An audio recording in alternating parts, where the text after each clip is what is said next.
देखेंगे क्लास 7 का ज्योग्राफी का जो नया टेक्स्ट बुक आया हुआ है हमारा पर्यावरण, उसके प्रश्न उत्तर को। इसमें हम लोग आज पहले चैप्टर के प्रश्न उत्तर को देखेंगे। इसमें पहला चैप्टर है पर्यावरण। ये इसके प्रश्नों को देखते हैं। अब पहला प्रश्न है कि निम्नलिखित प्रश्नों के उत्तर दीजिए। इसमें है पारितंत्र क्या है?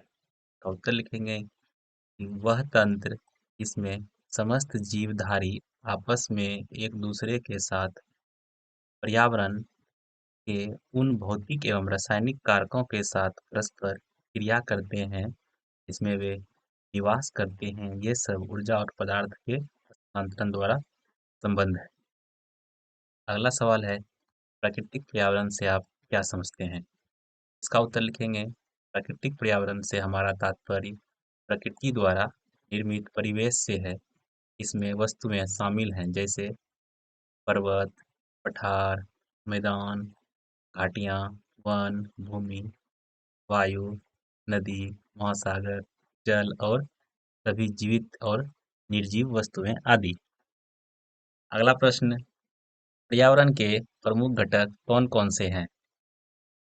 इसका उत्तर लिखेंगे कि पर्यावरण के प्रमुख घटकों में शामिल हैं प्राकृतिक घटक जैसे भूमि, जल, वायु और जीवित चीजें। अगला है मानव निर्मित घटक जैसे भवन, पार्क, पुल, सड़क, उद्योग आदि। फिर इसके बाद मानव मानव भी एक पर्यावरण का घटक है जैसे व्यक्ति, परिवार, समुदाय, धर्म, राजनीति, शिक्षा आदि। इसको हम लोग इस पिक्चर से यहाँ लगाया गया, इससे देखकर समझ सकते हैं। इसमें पर्यावरण के घटक में ये इधर देख रहे हैं आप लोग, सजीव, स्थल, जल और मानव निर्मित में इमारतें, पार्क, पुल, सड़क, स्मारक। और मानव इसका घटक है व्यक्ति, परिवार, समुदाय, धर्म, शैक्षिक, आर्थिक और राजनीतिक स्थिति। ये सभी पर्यावरण के घटक हैं। अगला सवाल है कि मानव निर्मित पर्यावरण के 4 उदाहरण दीजिए। तो मानव निर्मित पर्यावरण के 4 उदाहरण हैं भवन, पार्क, पुल, सड़क, उद्योग इत्यादि। अगला सवाल है स्थलमंडल क्या है? इसका जवाब लिखेंगे हम लोग, स्थलमंडल पृथ्वी की कठोर ऊपरी परत को स्थलमंडल कहते हैं। यह चट्टानों एवं खनिजों से बना होता है एवं मिट्टी की पतली परत से ढका होता है। ठीक है। अगला है जीवीय पर्यावरण। ये 2 प्रमुख घटक क्या हैं? तो जीवीय पर्यावरण के 2 प्रमुख घटक पौधे और जीव जंतु हैं। इसके बाद है कि जैव मंडल क्या है? तो इसका उत्तर देंगे कि पादप एवं जीव जंतु मिलकर जैव मंडल या सजीव संसार का निर्माण करते हैं। यह पृथ्वी का वह संकीर्ण क्षेत्र जहाँ जल एवं वायु मिलकर जीवन को संभव बनाते हैं, यही तो जैव मंडल है। इसको इस फोटो से आप लोग देख सकते हैं। जैसे यहाँ जल मंडल है, इधर वायुमंडल है, इधर स्थल मंडल है और बीच में जहाँ ये तीनों मंडल मिल रहे हैं, इसी को बोलते हैं हम लोग जैव मंडल। ठीक है। अगले सवाल पे और चलते हैं। तो अगला सवाल है कि सही उत्तर चिन्हित कीजिए। जो प्रश्न है उसमें 3 विकल्प दिए रहेंगे, जो सही है उसको चिन्हित करना है। पहला प्रश्न है, इनमें से कौन सा प्राकृतिक परितंत्र नहीं? का उत्तर हो जाएगा ताल। ताल जो है एक प्राकृतिक परितंत्र नहीं। अगला सवाल है, इनमें से कौन सा मानवीय पर्यावरण का घटक नहीं है? तो इसका जवाब होगा स्थल। कि स्थल जो है मानवीय पर्यावरण का घटक नहीं। इसके बाद है, इनमें से कौन सा मानव निर्मित पर्यावरण है? का जवाब होगा सड़क। सड़क को मानवों के द्वारा बनाया गया है और यह मानव निर्मित पर्यावरण है। और है, इनमें से कौन सा पर्यावरण के लिए खतरा है? यानी कि कौन सी चीजें हैं जिससे पर्यावरण को खतरा होती है? तो इसका उत्तर होगा जनसंख्या वृद्धि। जनसंख्या वृद्धि से पर्यावरण को काफी खतरा है।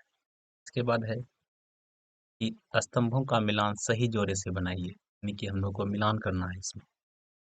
पहला है जैव मंडल। तो जैव मंडल का मिलाएंगे 100 नंबर में है, तो मिलाएंगे हम लोग 5वें नंबर पे जो है वह संकीर्ण क्षेत्र जहाँ स्थल, जल एवं वायु पारस्परिक क्रिया करते हैं, इससे मिलाएंगे। अगला है वायुमंडल।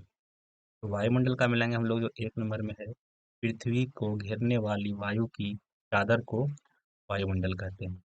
इसके बाद है जलमंडल।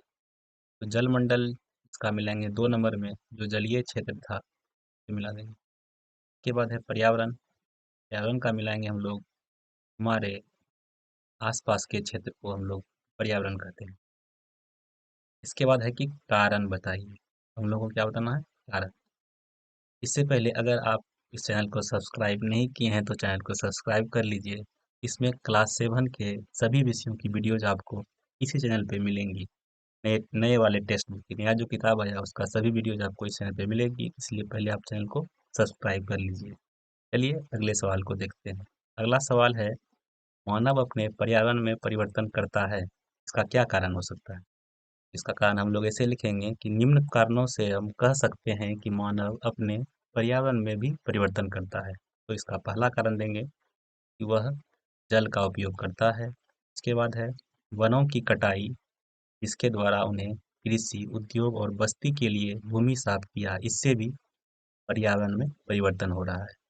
और उसके बाद है कि कृषि के लिए जो आदमी भूमि को जोतता है, उससे भी पर्यावरण परिवर्तन होता है। और जो वायु का हम लोग उपयोग करते हैं, उससे भी पर्यावरण में परिवर्तन होता है। आगे है कि पौधे एवं जीव जंतु एक दूसरे पर आश्रित हैं, इसका कारण बताना है। इसका कारण हम लोग ऐसे कह सकते हैं, उत्तर लिखेंगे कि निम्न कारणों से हम कह सकते हैं कि पौधे एवं जीव जंतु एक दूसरे पर आश्रित हैं। पहला इसका लिखेंगे कारण कि पौधे जीव जंतु को भोजन प्रदान करते हैं। वन, दूसरा कारण लिखेंगे वन वन्य जीवों को आश्रय प्रदान करते हैं। तीसरा कारण लिखेंगे कि पशुओं का गोबर पौधे की वृद्धि के लिए खाद प्रदान करता है। और चौथा कारण देंगे, मृत जानवरों के क्षय से मिट्टी को पोषण मिलता है, जो और पेड़ों के विकास में